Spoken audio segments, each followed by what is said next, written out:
My name's Sam Collins, and I'm the Vice President of the Giles County Historical Society.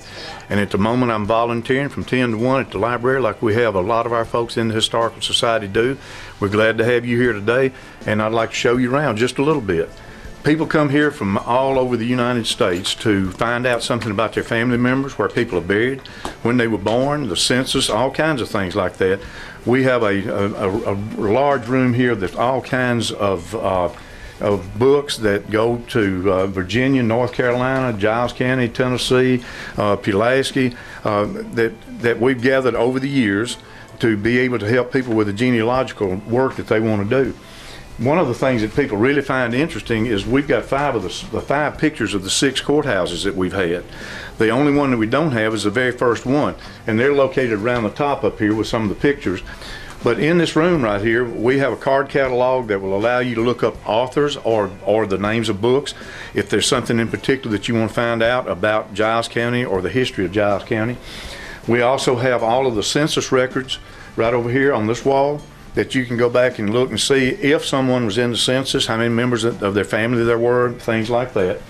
Right back here, we have all of the newspapers, the Pulaski Citizen from 1866 to the present day on microfilm, and you can come in here and we've got 2 microfilm readers. You can come in here and pick out a newspaper and just find out all kinds of interesting things about Pulaski and Giles County and the history of Giles County right here. We also have all the death records up to 1940 that in the state of Tennessee that are on microfilm, and you can come in here and you can pull that, put it in one of those microfilm readers, and just spend a whole afternoon just finding out all kinds of things about people that lived and died in Giles County. We also have this section right here is nothing but Giles County books. That's nothing but things about Giles County, death records, cemetery records, all kinds of things like that you can find out about Giles County. We also have family files right here. And these family files are really interesting because we have people come in all the time and want to find out something about a particular family, and you can pull out a family right there, and if somebody has written up that history and brought it to us, we put it in our family file. And there's a world of information there that a lot of people aren't even aware of. We also have a whole group of things on churches in Giles County. All the churches and pictures of old churches and who their members were and who the preachers were and all kinds of things like that. And you'd be surprised if people want to come back and find out about the churches in Giles County. Then we move from this room into our museum. We have display cases in here that are just filled with all kinds of memorabilia from Giles County that people have donated over the years. And we have all of them in accession books, and if you want to find out what a particular thing is, we can look at the accession number and go to the accession books and tell you the history of it and where it came from and who donated as a matter of fact.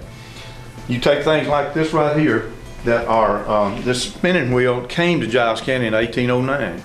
And it was donated by Marguerite Massey, who wanted it in the museum because it was an original piece of Giles County history, and it has survived intact, and it's one of the wonderful pieces that we have. Also on the wall down here, we've got something that is very unique. There are only 4 of these known to exist in the country, according to the Tennessee State Museum. That's a banner that was produced during the Civil War to raise money for the Confederate cause. And there are 3 others outside of our museum. The State Museum says that they can't believe that we've got one, but there it is right there.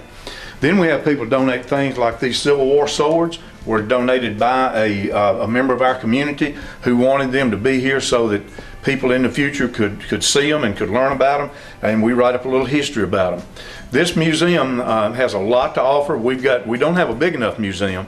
We've got 2 rooms downstairs that are completely full of other antiquities from Giles County, but we need a bigger place, and we wish we had a bigger place, but we don't. But we move these displays out periodically so that you can get a good idea of the things the way Giles County was a long, long time ago, and we're going to try to preserve it for the people of Giles County and the future generations. Thank you.